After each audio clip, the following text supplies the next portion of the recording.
Le département de la justice poursuit la Géorgie pour ses lois électorales controversées. S'agit-il d'assurer l'égalité? Ou est-ce une prise de pouvoir?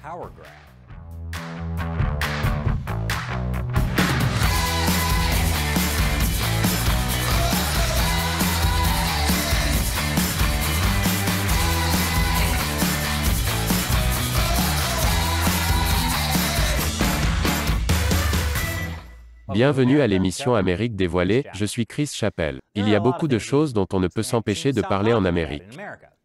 Comme le racisme, tout est raciste maintenant.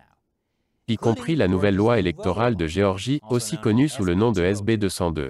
Elle a été votée en mars par les républicains, qui disaient vouloir assurer l'intégrité des électeurs. De nombreux démocrates sont scandalisés par les révisions apportées par cette loi au vote par correspondance, au vote anticipé et aux exigences en matière d'identification des électeurs. Pour plus de détails sur les changements apportés par la loi et sur ce que l'on peut en penser, consultez l'épisode que nous avons réalisé en avril. Le président Biden a qualifié la loi électorale de la Géorgie d'attaque flagrante contre la Constitution et la bonne conscience. Plusieurs groupes de défense des droits civils ont poursuivi la Géorgie pour violation de la loi sur le droit de vote de 1965 ainsi que des premiers et 14e amendements. Et maintenant, le ministère américain de la Justice a également intenté un procès contre la Géorgie. Cette décision a été annoncée par le procureur général Merrick Garland et la responsable de la division des droits civils du ministère de la Justice, Kristen Clarke. Aujourd'hui, le ministère de la Justice poursuit l'État de Géorgie. Notre plainte allègue que les récents changements apportés aux lois électorales de la Géorgie ont été adoptés dans le but de refuser ou de restreindre le droit de vote des Géorgiens noirs en raison de leur race ou de leur couleur, en violation de la section 2 du Voting Rights Act. La plainte du ministère de la Justice vise en particulier les dispositions de la loi relative au vote par correspondance, notamment celles qui interdisent aux agents électoraux de distribuer des bulletins de vote par correspondance non sollicités et celles qui limitent le nombre de boîtes de dépôt pour ces bulletins. Selon Kristen Clarke, la loi de Géorgie prévoit de nouvelles exigences d'identification inutilement strictes pour obtenir un bulletin de vote par correspondance. Les opposants à la loi disent qu'elle est conçue spécifiquement pour arrêter les électeurs noirs. Les partisans de la loi disent que les règles sont spécifiquement conçues pour empêcher la fraude électorale. En fait, la loi utilise le même langage sur l'identification des électeurs pour les bulletins de vote par correspondance que la loi fédérale actuelle. Une loi qui a été adoptée dans le cadre du Help America Vote Act de 2002, pour laquelle le sénateur Joe Biden a voté. Alors Biden est-il aussi raciste que la loi électorale de Géorgie? Ou aucun des deux n'est raciste?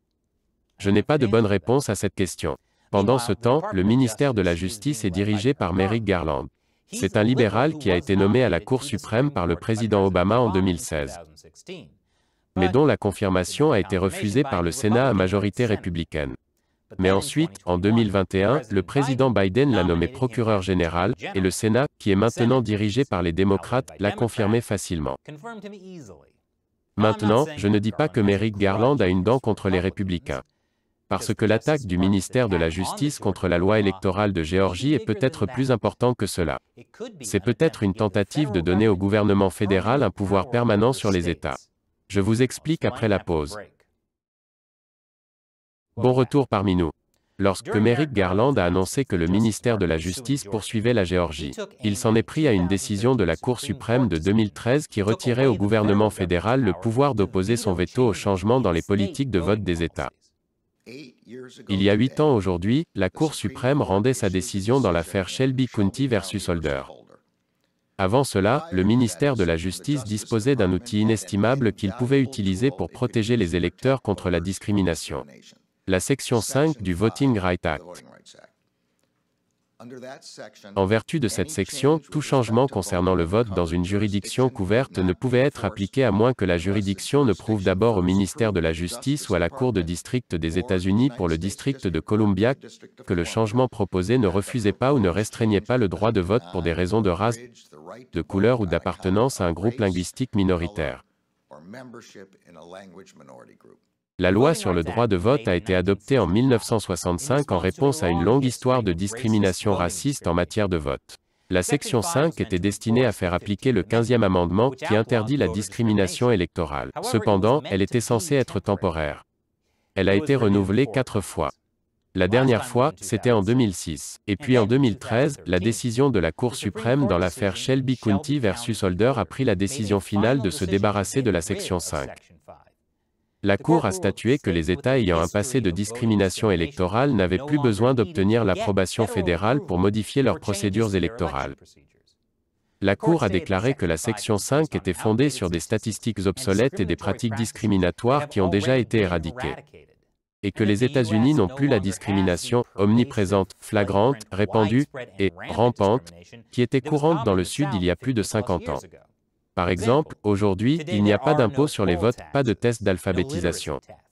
Pas de groupe d'hommes blancs se tenant de manière menaçante devant les bureaux de vote le jour des élections et disant aux Noirs de rentrer chez eux. Beaucoup de gens à gauche, cependant, ne sont pas d'accord. Ils voient encore le racisme partout, et disent que la décision de la Cour suprême il y a 8 ans a donné le feu vert aux lois de suppression des électeurs. Des lois qui rendent le vote plus difficile pour les minorités. Certains disent que le ministère de la Justice doit continuer à appliquer les politiques qui garantissent le droit de vote des minorités. Pour eux, l'élection de 2020 et la vague de lois électorales dirigées par les républicains sont la preuve que la suppression des électeurs est toujours vivante et réelle. Si la Géorgie avait encore été couverte par la section 5, il est probable que le SB 202 ne serait jamais entré en vigueur. Nous exhortons le Congrès à restaurer cet outil inestimable. Le gouverneur républicain de Géorgie, Brian Kemp, n'a pas apprécié. Il a répondu en disant que le procès du ministère de la Justice est né de mensonges et de désinformation. Il affirme également que l'administration Biden utilise le ministère de la Justice comme une arme pour mener à bien son programme d'extrême gauche. Est-ce une démarche pour faire avancer un programme d'extrême gauche? S'agit-il de donner au gouvernement fédéral plus de pouvoir sur les États? Je vous en dirai plus après la pause. Bienvenue à nouveau. Nombreux sont ceux qui, à droite, critiquent le ministère de la Justice pour avoir poussé un programme d'extrême gauche avec son procès contre la Géorgie. Séparé du procès, mais lié à celui-ci, un projet de loi au Congrès appelé John Lewis Voting Right Advancement Act. Il vise à annuler l'arrêt Shelby County versus Holder en énumérant de nouveaux critères qui obligeraient les États à obtenir l'approbation du gouvernement fédéral pour modifier leurs lois électorales ou leurs circonscriptions électorales. Par exemple, les États devront obtenir l'approbation du gouvernement fédéral s'ils ont connu 15 violations ou plus des droits de vote au cours des 25 dernières années. Le projet de loi exige également que les États obtiennent l'approbation du gouvernement fédéral s'ils ont des circonscriptions électorales où les groupes de minorités raciales ou linguistiques représentent au moins 20% des électeurs. Cela donnerait au ministère de la Justice le pouvoir d'opposer son veto au changement d'emplacement des bureaux de vote, aux exigences en matière d'identification et d'inscription des électeurs et aux limites des circonscriptions électorales dans de nombreux États. Les conservateurs craignent que ce projet de loi impose le gerrymandering ou charcutage électoral à visée partisane et fasse de la race le facteur prédominant dans le processus électoral, favorise les intérêts partisans d'un seul parti politique et empêche les réformes électorales de bon sens comme l'identification des électeurs. Ils affirment que les activistes du ministère de la Justice feront avancer les programmes d'extrême gauche en utilisant la carte de la race, puisque ce serait aux États de prouver qu'ils ne sont pas racistes. Mais le ministère de la Justice le ferait-il? Selon un rapport de 2013 de l'inspecteur général du ministère de la Justice, la section vote de la Division des droits civils embauche une majorité de ses avocats dans 5 organisations de gauche. Et certains ont accusé Kristen Clarke, l'actuelle directrice de la Division des droits civils, d'avoir tenu des propos haineux dans le passé. Alors qu'elle était étudiante à l'université de Harvard, Kristen Clarke a écrit un article controversé dans lequel elle affirmait que le surplus de mélanine conférait aux Noirs des capacités mentales, physiques et spirituelles supérieures à celles des Blancs. Plus tard, Clarke a expliqué que cet article avait pour but de montrer à quel point les théories racistes des Blancs étaient absurdes. Mais elle ne l'a pas précisé au moment où elle l'a écrit. De nombreuses organisations juives ne sont pas non plus fans de Clarke. Lorsqu'elle était à Harvard, elle a invité l'universitaire antisémite Tony Martin à prendre la parole. Martin prétendait l'existence d'une conspiration juive qui cherche à contrecarrer le progrès des Noirs. Cela a forcé le journal étudiant de Harvard à condamner Clarke. Mais c'était dans les années 90. C'était une autre époque. Dans les années 90, Star Wars pouvait avoir un juif avare propriétaire d'esclaves et un Jamaïcain qui ruinait la démocratie. Et tout le monde semblait d'accord avec ça. Mais même si nous écartons les problèmes de Kristen Clarke à l'université, beaucoup de gens à droite sont alarmés par son activisme racial depuis lors.